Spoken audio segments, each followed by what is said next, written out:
preguntas para que todos nuestros antes pues las tengan presentes. La primera son las diferencias entre las festividades religiosas y civiles durante el periodo colonial y la otra es si la independencia tuvo alguna serie de cambios o genera algunos cambios en estas festividades.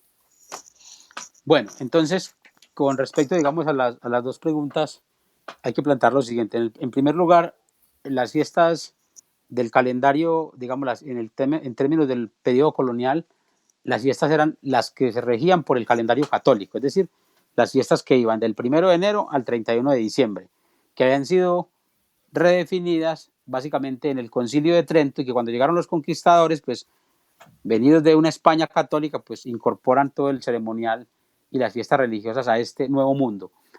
Es importantísimo tener en cuenta que había unas fiestas que eran básicamente advocaciones o para celebrar las advocaciones a la Virgen María, empezando por, digamos, la fiesta de la Candelaria, una de las más importantes, y cerrando el calendario católico con la fiesta de la Inmaculada Concepción, que eran como las dos de las más representativas. Eso no quiere decir que otras advocaciones marianas no se celebraran. Y en términos de los santos, pues estaba básicamente todo el ceremonial el catálogo de santos de la Iglesia Católica, de los días de los santos, en los que la gente celebraba, digamos, la fecha de su nacimiento, pues, en correspondencia con el Día del Santo, y las respectivas villas y ciudades que tenían cada uno una patrona y dos patronos y algunos santos auxiliadores. Entonces, ¿en qué se diferencian? Digamos, bueno, digamos, esa es como más o menos una entrada para el tema del calendario de las fiestas religiosas. Y esas fiestas tienen en la Candelaria, en la Semana Santa, en el San Juan y San Pedro, en las fiestas de Navidad y en las fiestas de la Epifanía, o sea, las de los Reyes Magos, digamos, como el máximo esplendor dentro de todo el tema de la sociedad colonial. Ese grueso de fiestas religiosas se acompañaban también, obviamente, en nuestras tierras, en el Nuevo Reino de Granada en los siglos XVII y XVIII y principios del XIX, con las fiestas civiles.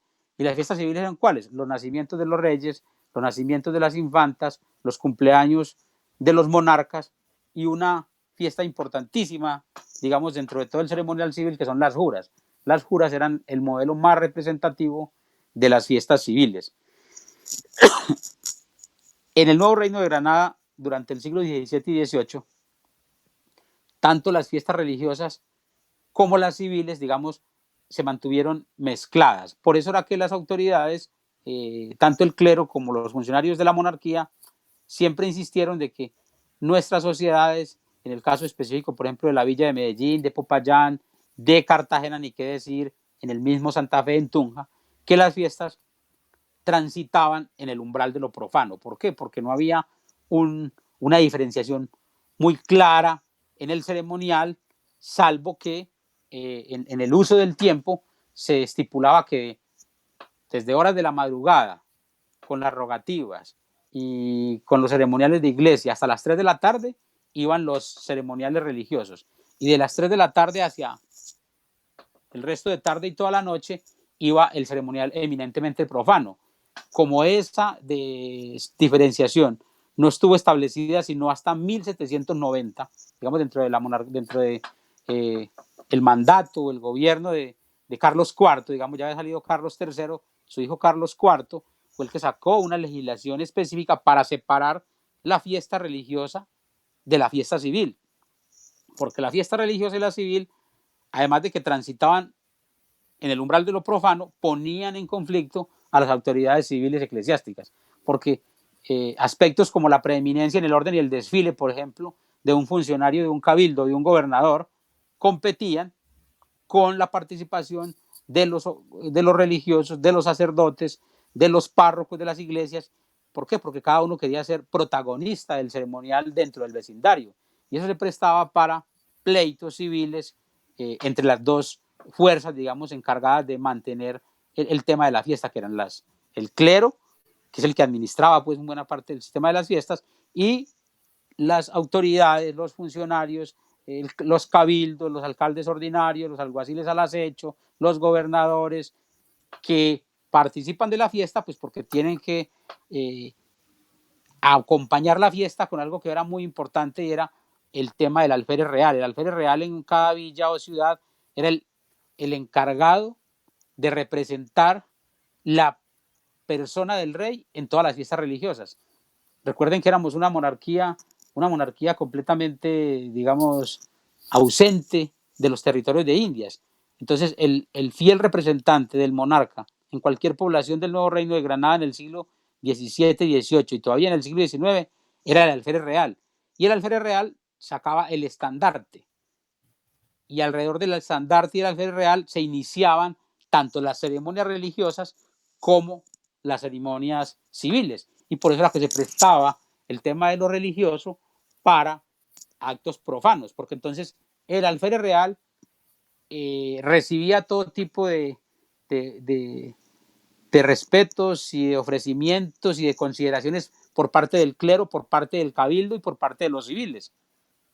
Y a la hora de diferenciar la fiesta o de participar en la fiesta, por ejemplo, en el caso de la jura, él era el personaje más representativo de la jura, porque el cabildo iba, eclesiástico y civil, iban desde el recinto del cabildo de cada ciudad o de cada villa hasta la casa de él. Lo llevaban, lo acompañaban en procesión de la casa al cabildo. En el cabildo iniciaba la jura en el recinto del cabildo. Todos juntos, el cabildo eclesiástico, el cabildo civil, más las corporaciones religiosas, más los patricios de cada villa o ciudad, lo acompañaban al templo. Todos juntos en el templo celebraban la misa y después, al final, el acto del Te Deum. Y después todos juntos caminan hacia la plaza, donde han montado previamente un palco y el alférez real se sube a ese palco acompañado de los dos alcaldes ordinarios de primero y segundo voto y hace el acto, digamos, final de la jura, que consiste en depositar o derramar unas monedas que habían sido acuñadas en los días anteriores, previos a esa jura, con la efigie o con la estampita del rey y las derrama sobre la muchedumbre. Entonces la fiesta está pasando, en ese tiempo, en ese momento la fiesta, a pesar de ser civil, está pasando por tres órdenes. El orden de lo civil, el orden de lo religioso y el orden, digamos, de lo plebeyo, de lo público, ¿cierto? Y al grito de tres veces viva el rey, viva Castilla, viva Aragón, se termina la jura como tal en el palco montado en la plaza mayor de esa ciudad o de esa villa y tienen también que acompañar al rey, al alférez hasta su casa.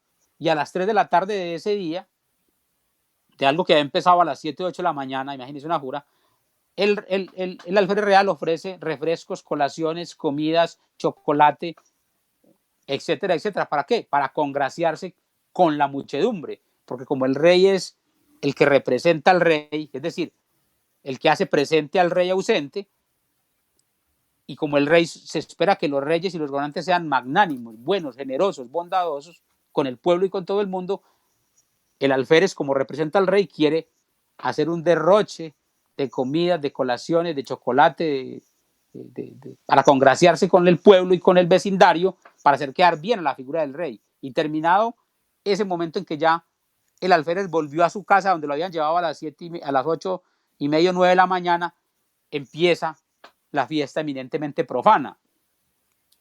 Y los cuerpos políticos de cada ciudad, de cada villa, digamos los artesanos, los comerciantes, los mineros, los hacendados, los terratenientes, los encomenderos, participan activamente de esa fiesta que, a pesar de que había tenido que tenía un contenido, digamos, eminentemente civil, llevaba inscrito contenidos religiosos. Y lo mismo pasa cuando hay una fiesta religiosa. En una fiesta religiosa, los miembros del cabildo asisten, son el cuerpo civil, ellos asisten al templo, ¿cierto? Y se ubican en el templo en escaños que hay diferenciados por la importancia de cada uno de los miembros del cabildo. En el caso, por ejemplo, de Medellín era claro que el cabildo quedaba todo el frente de la iglesia y si usted viera los ceremoniales, los rituales para cruzar 50 metros, 4 peludos, que eran los miembros del cabildo de Medellín, que era una villa pacata, digamos, y de mucha importancia en el contexto del nuevo reino de Granada, más allá de la devoción y de la cohesión interna que mantenían alrededor de la fiesta de la Virgen de la Candelaria, que era la patrona tutelar de la villa de Medellín. Y en esa participación del clero del cabildo, perdón, en una fiesta religiosa, se guarda la preeminencia del desfile y empiezan los pleitos entre los cabildantes y los clérigos y los vecinos porque un fulano de tal fue y encendió la vela primero que el cabildante o primero que el cura. Y ese fulano de tal es un vecino acaudalado principal o patricio que se cree con derecho de ir y prender la vela, por ejemplo, el velón que tiene en su, el cirio que tiene en su mano, ir y prenderlo para después llevarlo al templo. Y empiezan los conflictos entre las poblaciones por ese tipo de temas, ¿cierto? Y ese va a ser, digamos, el devenir de las fiestas religiosas a lo largo de todo el siglo XVII y XVIII, señalando algo muy interesante, y es que el siglo XVII, que fue un siglo de crisis, desató la mayor parte de advocaciones religiosas en el nuevo Reino de Granada.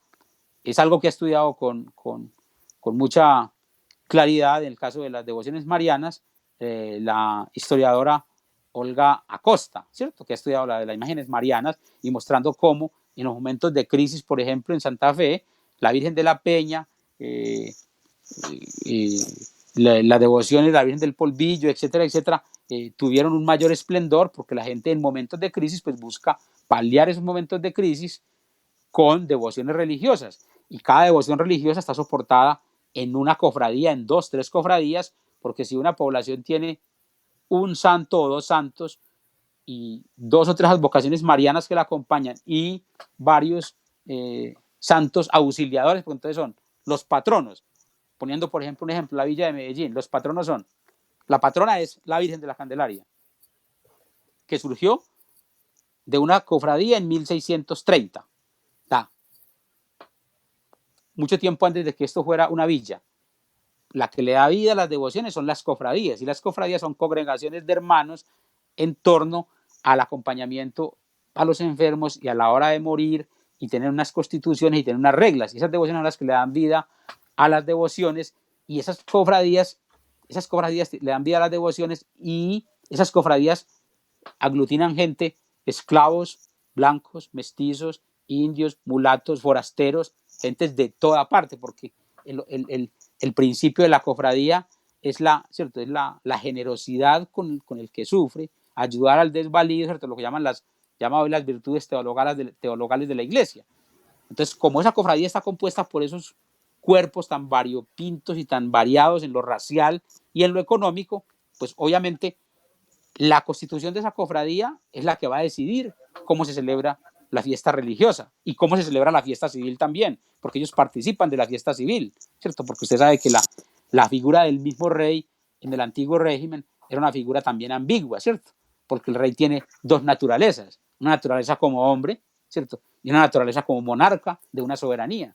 La naturaleza del rey como hombre muere, ¿cierto? Y lo que celebran en una jura es la naturaleza del rey como soberano de una monarquía que nunca muere.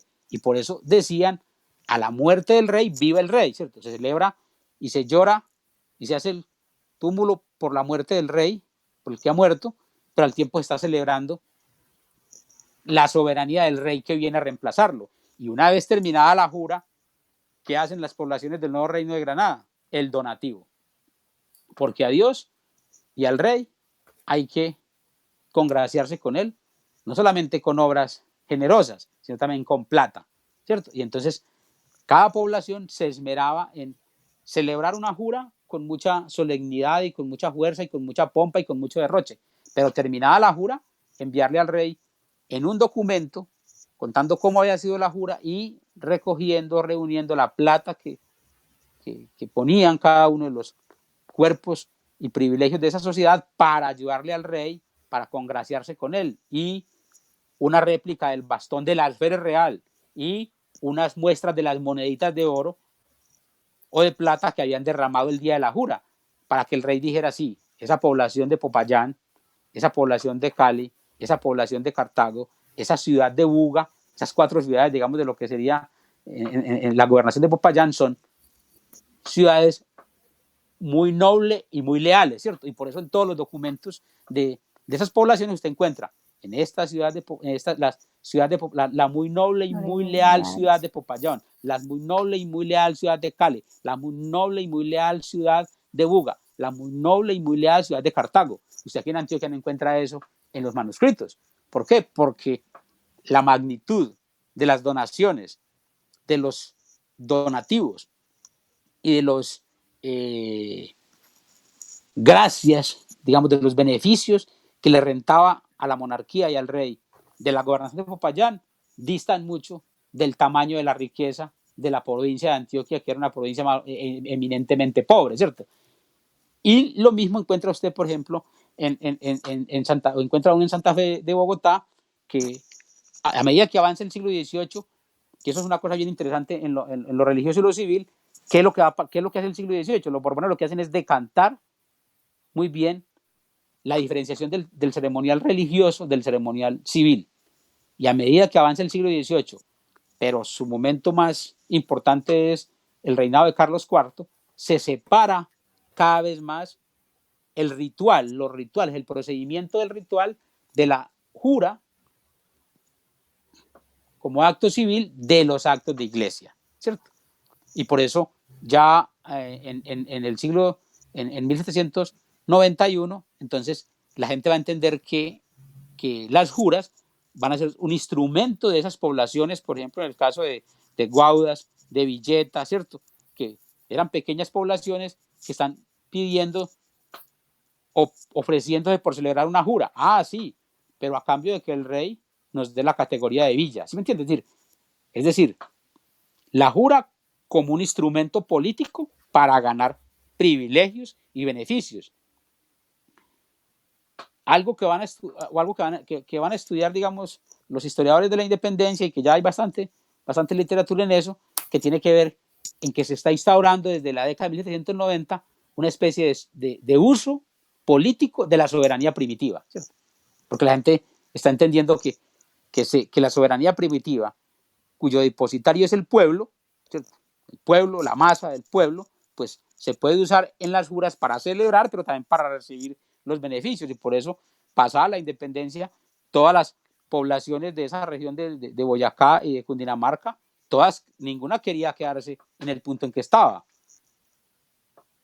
Las villas querían ser ciudades, y las ciudades querían ser gobernaciones y cabezas de provincia, y todas querían tener juntas. Todo el mundo o todas esas poblaciones quieren avanzar hacia adelante, digamos, en el reconocimiento por parte de la monarquía, porque de eso es lo que se trata, digamos, en términos de los ceremoniales religiosos y de los ceremoniales civiles, que están regidos los dos por un principio fundamental del Concilio de Trento, ¿cierto? Y es la diferenciación de lo que se llama en términos religiosos en el concilio la parte superior del cuerpo y la parte inferior del cuerpo, en términos del ceremonial religioso sobre todo. La parte superior del cuerpo es la gente entregada, las poblaciones entregadas a la devoción, a la contrición, a las buenas obras, a la moderación, a la oración, y la parte inferior del cuerpo es toda esa parte profana, ¿cierto? En la que la gente juega, bebe, juega a los toros, se va a los arrabales, se amanceba al mismo tiempo que celebra la fiesta, ¿cierto? Y por eso los reformadores borbónicos, después de 1746, van a hacer insistencia permanente a que lo que hay que separar es la fiesta religiosa, sacar de la fiesta religiosa el contenido profano. Es decir, que la fiesta religiosa debe ser eminentemente la parte superior del cuerpo, y que la parte inferior del cuerpo debe ser para el carnaval, porque dentro del calendario católico conviven simultáneamente el carnaval y Doña Cuaresma, ¿sí o no? Y por eso es que usted encuentra en las devociones religiosas, incluso de hoy, que ahí es donde iba la pregunta tuya, ¿cierto? La pregunta que ustedes me hacen, se encuentra que todavía hoy, por ejemplo, en Popayán,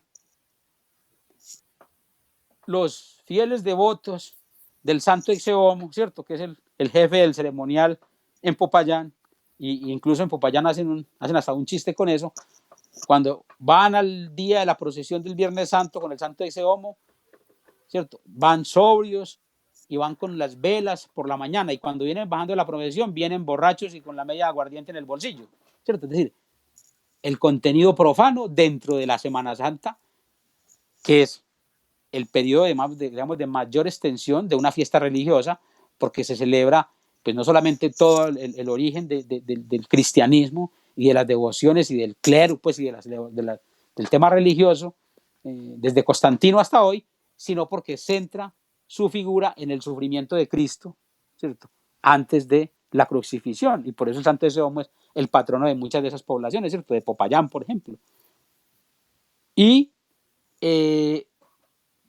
Pero además porque tiene una semana de duración, ¿cierto? Porque tiene los altares, ¿cierto?, el miércoles y el jueves santo, que lo que buscan es recordar el sufrimiento, digamos, de Cristo, y el entierro y la crucifixión, y después prepararnos para el tema de la resurrección, ¿cierto? Y por eso la Semana Santa, lo previo a la Semana Santa es el carnaval, la Semana Santa es el máximo acto de contrición de la Cuaresma, y después lo que viene es el Corpus, ¿cierto?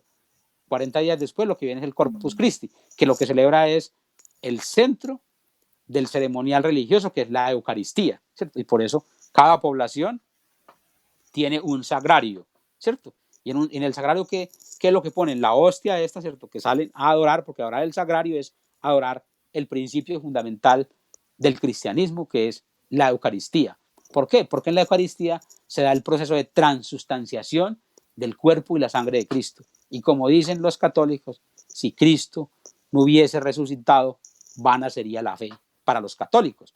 Y por eso se celebra en la Semana Santa y en el Corpus, el centro del ceremonial religioso es la Eucaristía y la fiesta del Corpus Christi, que digamos en el Nuevo Reino de Granada tuvo su epicentro más fuerte, digamos en el centro, en Tunja y Santa Fe, pues porque eran las provincias centrales, fruto del primer momento de la conquista, y que estaban, digamos, pobladas en su mayoría por indígenas, a los que en la fiesta del Corpus Christi se les daba toda la posibilidad de participación, ¿cierto?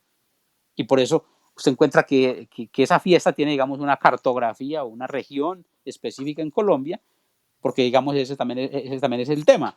Bueno, para no ahondar, pues, porque ahorita vendrán otras preguntas más. Ahora, ¿qué pasa en la independencia? ¿Qué pasa, digamos, en mi concesión después de 1780 o 90?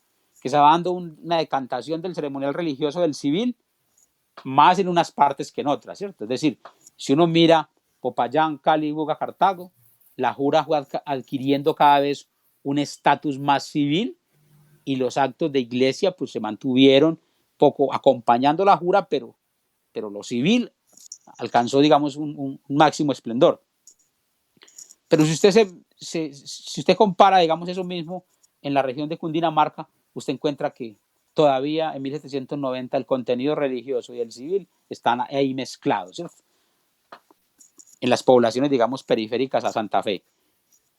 Y si usted va a Cartagena, a la gobernación de Cartagena y Santa Marta, usted lo que va a encontrar es que alrededor de la Virgen de la Candelaria, ¿cierto?, una advocación también del siglo XVI y XVII, pero instaurada con mayor fuerza en el siglo XVII, aquí en el Nuevo Reino de Granada, se va a mantener mezclados, digamos, se va a mantener la fiesta religiosa, va a ser un permanente carnaval en el siglo XVII, en el siglo XVIII y en el siglo XIX.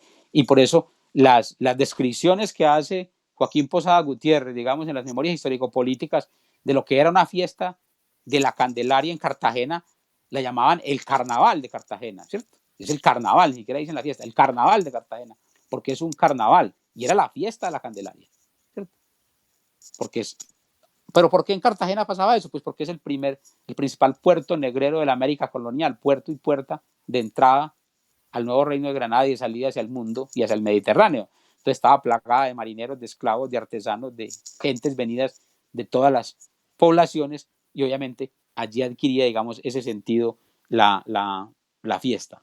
Pero el segundo momento, digamos, de diferenciación de la fiesta colonial de la republicana, y que va en contravía incluso la explicación que estoy montando o que estoy intentando dar, va en contravía de lo que algunos historiadores como Víctor Manuel Uribe, que es un historiador pues reconocido y serio, ¿cierto? Pero es el error cuando uno se mete a temas que no ha investigado.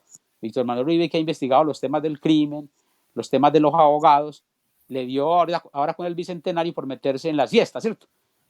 Y pues hace una falsación muy costosa para el nombre de ese historiador. Y es decir, que entre la independencia, entre el mundo colonial y la independencia, en términos de fiestas religiosas, que aquí no pasó nada. Es decir, eso es tal vez el mayor descache, ¿cierto?, que puede cometer un historiador pues del perfil y del reconocimiento del doctor Víctor Manuel, ¿cierto? Uribe, ¿cierto? ¿Cómo así que no pasó nada? Si todo el tema del ceremonial civil, por ejemplo, que venía desde el 17, 18 y que tenía su máximo esplendor en las juras, digamos, se cargó de nuevos contenidos con las intenciones y con las eh, eh, reclamaciones de estas poblaciones, por ejemplo, del centro del virreinato, ¿cierto? Que querían usar la ceremonia civil como un instrumento para ganar privilegios y para afianzar la soberanía primitiva en los momentos de crisis después de la constitución, después de los acontecimientos de Bayona, ¿cierto? Pero además, ¿cómo va a decir uno que aquí no pasó nada entre el antiguo régimen, entre la colonia y la independencia, cuando aparecieron devociones como Santa Librada, ¿cierto? En Santa Fe de Bogotá, ¿cierto? Como aparecieron devociones a San José cargadas de unos contenidos, mejor dicho, eminentemente locales, eminentemente maravillosos, en el sentido de la forma como la gente cargó de sentido los acontecimientos religiosos en el momento de la independencia, ¿cierto? Y son características que solo adquirió la fiesta religiosa allá en el centro del virreinato. ¿Y cómo va a decir uno que no pasó nada cuando las juras al rey, desde Carlos III, Carlos IV y Fernando VII en Santa Fe de Bogotá, ante esa ciudad tan convulsionada, la gente tenía formas tan singulares, por ejemplo, de participar en la jura, y así lo registran los documentos, como salir a los balcones y exhibir la loza en la que comían? Entonces, ¿cómo va a decir un historiador que aquí no pasó nada y que aquí, entre el antiguo y el nuevo régimen, lo que hubo fue una continuidad? Eso, digamos, es para responderte de que aquí pasaron muchas cosas y la mayoría de las cosas que pasaron, digamos, entre el antiguo régimen, entre la colonia y la independencia, todavía faltan por investigarse. ¿Y cómo no va a decir uno que no pasó nada cuando el historiador Daniel Gutiérrez Ardila, digamos, que es el que ha documentado eso, y eso no lo sabíamos hasta hace 15 años, no sabíamos eso los historiadores, empezamos a entender que si bien hubo juras, también hubo regicidios, actos de matar al rey, ¿cierto? Un rey que nunca vino, matar al rey ausente, que los primeros que mataron intentaron o empezaron a matar al rey no fueron solamente los comuneros, ¿cierto? Que en una propuesta de liberarse de los pechos y de los impuestos del tabaco y del aguardiente, empezaron digamos, a fracturar el tema de la soberanía hacia el rey, pero que después en la independencia eso lo llevaron hasta el extremo de gente que fue incluso fusilada por cometer actos de regicidio, ¿cierto? Entonces, ¿cómo, insisto yo, cómo va a decir uno que no ha pasado nada o que qué pasó entre la colonia y la independencia? Y lo otro es todo el tema de los rituales que adquirieron, por ejemplo, las nuevas constituciones, ¿cierto? Las constituciones a principios de lo que sería la Primera República y después la República de Colombia ya en 1821, ¿cierto? Y todo el contenido político del ceremonial, digamos, religioso, ¿cierto? Pero ya con cierta austeridad, ¿cierto? Ya no con la pasión y con la entrega y con la mezcla, digamos, que había desde el siglo XVIII, sino con el distanciamiento propio de quienes están en la política, poco asisten a la ceremonia religiosa, ¿cierto? Y participan de la ceremonia religiosa, pero lo hacen con distanciamiento. Y viceversa, ¿cierto? Y quienes están, y los del clero influyen en lo político, pero lo hacen con cierta moderación, ¿cierto? Que es más o menos lo que digamos, la herencia que puede notar uno, digamos, en los tiempos actuales, de cómo los de la conferencia episcopal, ¿cierto?, influyen en política y cómo los gobernantes también influyen en términos de temas de la iglesia, pero eso no se lleva a los extremos de sacarse la espada como en el siglo XVIII. Ok. Profe, entonces ya llegaron algunas preguntas que me gustaría que, pues, de nuestro público. Pregunta Samuel Noreña, ¿cuál era la mayor fiesta religiosa? Y me llegó de manera privada, estos encontronazos, se refiere a los personajes que participaban en las fiestas, por ejemplo, del cabildo secular, del cabildo y el cabildo de catedralicio muchas veces, de algunos participantes en estos actos, ¿qué reglamentaciones oficiales generales fueron publicadas para, digamos, para como legislar sobre estos eventos? Justo sobre eso quisiera comentar también que, pues, hay un trabajo de Anne Twinen, pues muy clásico para historia colonial, sobre el don, ¿no? Que también yo me imagino, sobre, digamos, cómo el don, no decirle don o doña a alguien, también podía implicar un proceso legal. Y ya, esas son las dos preguntas que han llegado, profe. Pues la mayor fiesta, que le quede claro pues a los que están escuchando y los que se vinculen después, la mayor fiesta, digamos, pues, digamos, las fiestas religiosas y las civiles, hay que estudiarlas en el contexto de una cartografía, digamos, de la representación, ¿cierto? En Colombia, ¿cierto? Entonces, pero digamos, una fiesta que es central, o dos fiestas que son centrales para todo el ceremonial religioso son la Semana Santa y el Corpus Christi, ¿cierto? Digamos que son dos fiestas que tuvieron mucha trascendencia. Obviamente, la Semana Santa, digamos, en todo el Nuevo Reino, es como la que tiene la mayor radio de cubrimiento y de acción en todo el Nuevo Reino de Granada, y el Corpus Christi, una fiesta más que tuvieron más fuerza y más incidencia en el centro del virreinato. Está hablando de Tunja, Santa Fe, las regiones, por ejemplo, de lo que es hoy Ibagué, Huila, usted sabe que allá todavía sigue siendo, la fiesta ya era evidentemente profana o pagana, pero pagana asociada a un tema del trabajo en el campo, y por eso las mayores fiestas eran las de San Pedro y San Juan, ¿sí o no? Y obviamente en el resto del virreinato, pues cada población o cada ciudad tiene unas fiestas que privilegia, ¿cierto? Por lo que te decía, o por lo que decía, que hay unos patronos, tanto marianos o patronas marianas, como patronos de la iglesia, San José o San Juan Bautista, o no sé qué, o San Francisco de Borja, y hay unos santos auxiliadores que son como unos fusibles, unos santos fusibles que las poblaciones se inventan a la hora de una crisis. Por ejemplo, una anécdota o una experiencia, ¿cierto? Un dato portador de valor, ¿cierto? Como diría Pete Toxon, para responder a esa pregunta. En Popayán había el cabildo suspendido e ignorado los santos auxiliadores para Popayán desde finales del siglo XVII. Llega 1736 y Popayán hay un terremoto, hay un temblor, justamente el 2 de febrero de 1736. La coincidencia no puede ser más grave, ¿cierto? Porque el 2 de febrero es el día de la Virgen de la Candelaria.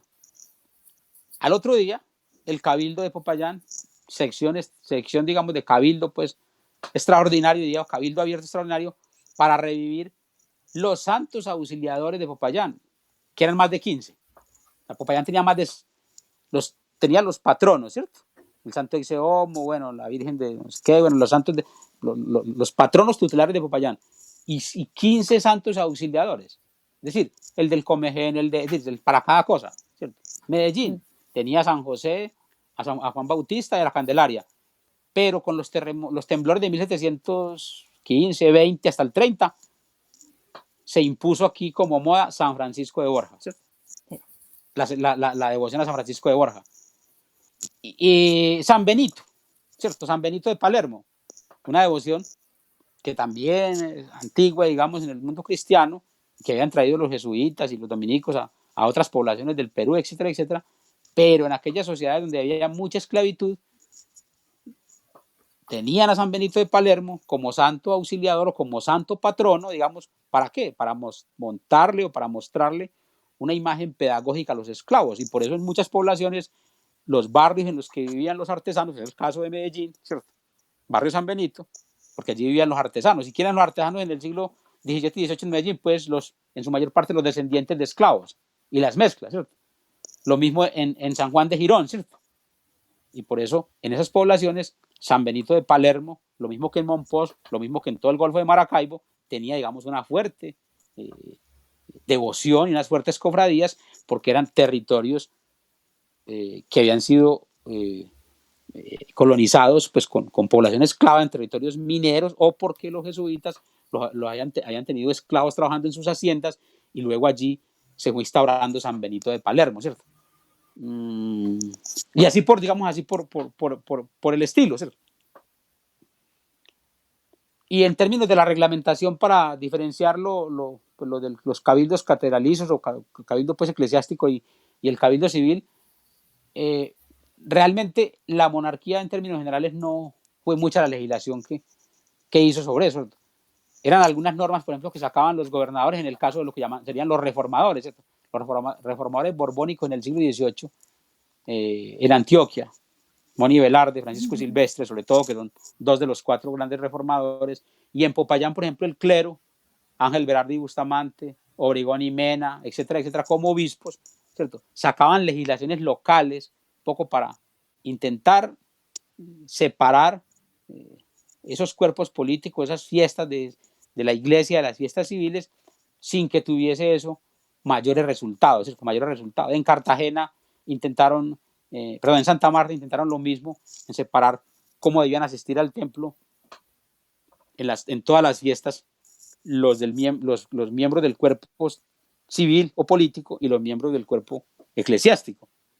Hasta que un día le dio a uno de los clérigos, ¿cierto?, más importantes, por ir a prender la vela de primero, ¿cierto?, en una ceremonia religiosa, y se armó un conflicto porque el gobernador dijo que él no pasaba porque los curas encendieran primero la vela, porque el jefe de la administración y el manejo del poder era el gobernador, y que él tenía todo el privilegio y toda la potestad para ser el primero en la preeminencia del orden y el desfile. Entonces, digamos, en términos de las legislaciones, eso no es muy claro, ¿cierto? No es muy claro. Eran pequeños autos locales o disposiciones de la iglesia en las que se separaba. Y les cuento otra experiencia, el caso, por ejemplo, de Cartago, una ciudad trasladada a finales del siglo XVII, de donde está hoy Pereira a donde está hoy lo que es el Cartago del norte del valle, en la margen inicial del río La Vieja, cuya patrona es la Virgen de Nuestra Señora de la Paz, ¿cierto? Con franciscanos, unos cuantos jesuitas, una sociedad de hacendados, un cuerpo religioso cohesionado desde la gobernación de Popayán, y a finales del siglo XVIII le daban la potestad a los esclavos y ex esclavos de que tuvieran el manejo de la administración local por el mes de diciembre y hasta los primeros días de enero. Y los esclavos nombraban alcaldes ordinarios de primero y segundo voto, y ahí viene la idea de que en Cartago hubo, supuestamente allá en Cartago, acuérdense que hay una casa que se llama la Casa del Virrey, que es donde está el archivo, ¿cierto?, el archivo histórico. Ningún virrey estuvo en Cartago, ¿cierto? Todo porque a finales del siglo XVIII, un mulato que se llamaba Juan Agustín de Rivas, criado por unos Rivas esclavistas de la gobernación de Popayán y de la zona minera del Chocó, muy amigo de los franciscanos, muy cercano a los franciscanos, se constituyó como en el broker, en el mediador cultural de la sociedad de Popayán, digamos, de los esclavistas y los esclavos. Y cuando hubo el palenque de Cartago de 1785, fue, digamos, el pacificador en la sombra de ese tema, y ya para esa fecha era el virrey de Cartago, era ese esclavo negro, barbero y llamado virrey de Cartago, porque era el que organizaba todo el manejo de la administración en todo el mes de diciembre y los primeros días de enero. Recordando que en el origen, digamos, del mundo cristiano existe la fiesta de la Epifanía, ¿cierto? Y los santos reyes, ¿cierto?, que son Melchor, Gaspar y Baltasar, que son más o menos como unas figuras, como unos forasteros que llegan a alguna parte, ¿cierto?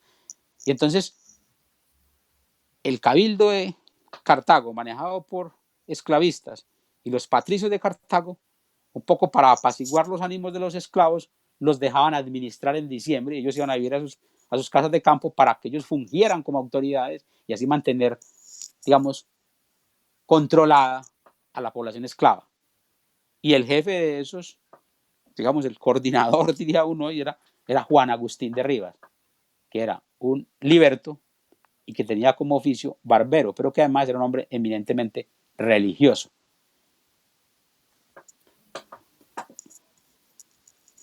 Profe, nos llegaron otras preguntas. Nos llegaron varias. ¿Cuál fue el contexto para que existiera la guerra de los conventos? ¿Y por qué fue hasta 1835? Bueno, eso ya tiene que ver con el siglo XIX, que el Vaticano otorgó la independencia y a qué se debió esta demora. Y también tenemos otras preguntas de Adriana Serna. ¿Cuál es la implicación del intento de distanciar la fiesta religiosa a la pagana y por qué el vínculo pagano-religioso fue tan fuerte? Rafael González pregunta, ¿cómo se explica la consigna del proceso de independencia de 1810 fuera viva el rey, muera el mal gobierno? Y ya, profe, le voy a pedir que sea un poco más breve porque tenemos solo 20 minutos más para este live, entonces le voy a pedir un poquito como más brevedad en sus respuestas. Bueno, no, pues voy a empezar como por lo último. La consigna eso ya en la historia está claro, la consigna de viva el rey, muere el mal gobierno, pues está soportado justamente en lo que te decía, en el hecho en que el rey, ¿cierto? El corpus místico político del rey está constituido por dos cuerpos, ¿cierto? Una naturaleza como hombre y otra naturaleza como monarca de una, ¿cierto? Como soberano. Cuando la gente dice viva el rey, muera el mal gobierno, está queriendo decir lo más importante es que se mantenga la soberanía y que el rey nunca muere, ¿cierto? Y por eso está diciendo, lo que no nos gusta es el mal gobierno, lo que no nos gustan son los impuestos, lo que no nos gustan son los reformadores borbónicos, la gente que maltrata al vecino, ¿cierto? No, estamos hablando de sociedades donde el término es vecino y en el siglo XIX ya va a ser ciudadano, ¿cierto? Es decir, es una frase que recuerda, en términos de la teoría política, el hecho de que la gente quiere que el sistema, digamos, político se mantenga. Y ya realmente, honestamente, quien me preguntas por el tema de la guerra de los supremos, pues no es de mi resorte y no suelo meterme en lo que no conozco ni he investigado. Sé que es un tema que apareció pues en los conventos en Pasto por alguna intervención que intentó hacer el Estado sobre los conventos y pues obviamente Pasto y Quito, que son sociedades en las que las órdenes religiosas tenían mucha fuerza, pues alteraron, digamos, el orden político y eso llegó al punto de armarse una pequeña de esas guerritas, de las tantas guerritas que hubo aquí después de la Primera República, es lo que ya era ya las provincias después de la Nueva Granada, pero realmente no es pues mi tema, ¿cierto? No es mi tema. Y alguien preguntaba más, ¿por qué era? ¿Cuál era la otra? Habían varias. La implicación del intento de distanciar la fiesta religiosa a la pagana. Ah, sí. ¿Y por qué el No, vínculo entre lo pagano y lo religioso es tan fuerte? las implicaciones. ¿Cuáles son las implicaciones? Pues las implicaciones, pues diría uno, si uno lo ve de una manera pesimista, uno diría que son implicaciones. Yo lo que diría es cuáles fueron los beneficios y las posibilidades de eso. Que surgieron un crisol de diversiones y devociones que son el resultado de esa amalgama, ¿cierto?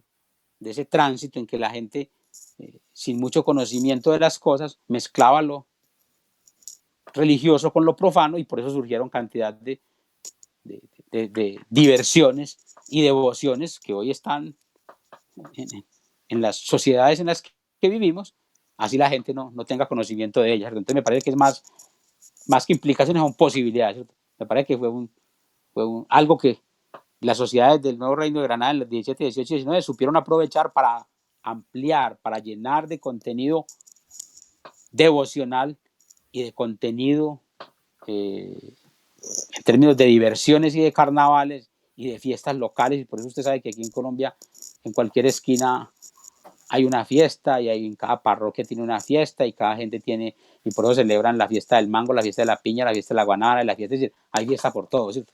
Porque es una sociedad fiestera y se mira el calendario católico, que eran las cosas que señalaba Hermes Tobar en ese artículo de la fiesta contra el dogma, es decir, somos una sociedad que está más tiempo en fiesta que trabajando.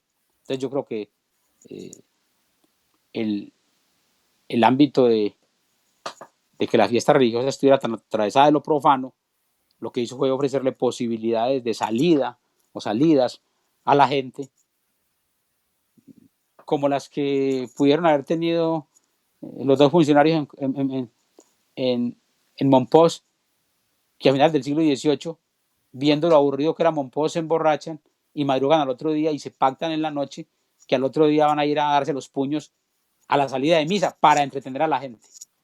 Las cosas como esas, que la gente se invente cosas para divertirse, porque usted sabe que lo serio es la risa, ¿cierto? Y lo profundo de una sociedad es, ¿cierto? Como dice Bakhtin, ¿cierto? Lo profundo de una sociedad es, ¿por qué? Porque es lo que le permite hacer el tránsito a superar los problemas, ¿cierto? Si las sociedades del siglo XVII no se hubieran inventado las devociones marianas y religiosas para salir de la crisis, de la peste de langosta, de la muerte, de la pandemia, créame que si se pueden a llorar, se hubieran muerto todos, más seguro, pero unos se dedicaron a rezar y otros se dedicaron a carnavalear y por eso sobrevivieron a todas esas crisis. Entonces la fiesta es una posibilidad, ¿cierto? Es una salida a la crisis. Y no estoy diciendo nada nuevo porque es lo que conocemos hoy después del estudio de Gottfried Parker, ¿cierto? Cuando Gottfried Parker sacó ahora en el 2012 ese gran libro del siglo maldito, lo que muestra es que en toda Europa las salidas a la crisis fueron lo religioso, fueron el retiro, ¿cierto? Aislarse de la sociedad, y otras gentes que encuentran en las salidas a la crisis el consumo de tabaco o el vicio o el aguardiente, ¿cierto? Entonces, por eso diría yo que no es implicaciones, sino posibilidades. Y es que se me olvida siempre la... ¿Qué implicó? ¿Cómo es que implicó? ¿Qué implicó? Las implicaciones del intento de distanciar las fiestas, creo que fue la pregunta que falta. En los intentos de distanciar las fiestas religiosas de paganos. ¿Sí, esa era lo que faltaba? Sí, las implicaciones es que entonces hoy aparece en la geografía pues, nacional de las fiestas, aparecen unas zonas con unas fiestas muy cargadas de contenidos profanos y que son más o menos como unos carnavales permitidos, ¿cierto? Bueno, tal vez eso es lo que tiene que pasar. La principal implicación es que pasáramos de fiesta a feria, ¿cierto? Digamos, porque en el siglo XVII y XVIII, hasta la segunda mitad, prácticamente no había ferias. En ese tránsito de lo profano a lo pagano y esas implicaciones fueron surgiendo las ferias. ¿Qué eran las ferias? ¿Cierto? Es decir, la reunión de gentes alrededor de una devoción, pero también de un acto festivo, ¿cierto? Entonces, por ejemplo, Monpós perdió su importancia un poco política y económica entre la segunda mitad del siglo XVIII y principios del XIX. ¿Y qué se consolidó? Magangué, por la gran feria de Magangué, a la que venía gente desde Europa a hacer un gran negocio y un gran comercio desde el 20 de enero, es decir, acuérdense, hasta mediados de febrero, en el tiempo de la Virgen de la Candelaria, pero que usaban la fiesta y se convertía en una feria para hacer negocios, ¿sí o no? Medellín, Antioquia, lo que era la fiesta devocional de la Candelaria se convirtió en la Feria de las Flores, ¿sí o no? Pues digamos, todavía hoy la Candelaria es la patrona de Medellín, pero nadie se da cuenta. Seguramente la fiesta la celebra el curita de la parroquia de la Candelaria, ¿cierto? Con los 2 o 3 cofrades que tenga, pero en el imaginario de los antioqueños ya no está la fiesta de la Candelaria, lo que está es la Feria de las Flores, ¿sí o no? Ese tránsito, ¿qué implicó? Que muchas fiestas religiosas se convirtieran en ferias. Digamos, para responderle puntualmente a la pregunta. Y lo mismo está pasando en Popayán. Popayán es una Semana Santa religiosa para unos, pero para otros es un gran negocio. Porque toda la gente de Cali, de Antioquia, de Bogotá se va a Popayán no a ver la Semana Santa, sino a pasear, ¿sí o no? Profe, la última pregunta. ¿Tenía alguna función las celebraciones civiles, los oratorios particulares y a su vez eso otorgaba algún tipo de estatus a futuras celebraciones? No, los oratorios eran una potestad, digamos, de la iglesia, autorizar a particulares para tener un oratorio en su hacienda o en su casa, ¿cierto?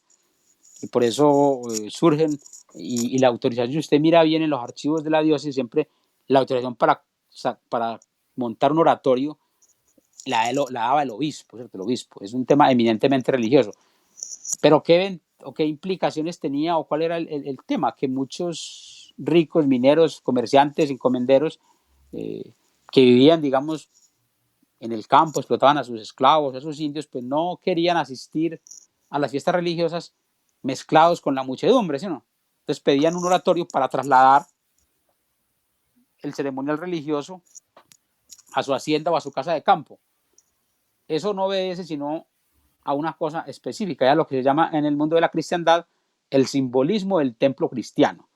Si la ciudad es la matriz del simbolismo del templo cristiano, la ciudad puede extender ese simbolismo hacia el mundo rural. Y por eso los obispos autorizaban que la gente montara un oratorio en su finca o que incluso lo montara en su casa, ¿cierto? Así como hoy se pusieron de moda los oratorios, incluso hasta en los centros comerciales, ¿cierto? Usted ve en los centros comerciales, en muchos hay un espacio para que la gente vaya a hacer oración, ¿cierto? Un espacio cerrado. Esa tradición la encuentra uno acá pues con más fuerza, empieza en algunas regiones en el siglo XVII, sobre todo en la Gobernación de Popayán, pero poco se populariza, se vuelve más extensiva en el siglo XVIII, justamente de aquellas personas que creen que la fiesta religiosa ya en la ciudad está cargada de borrachos, ¿cierto?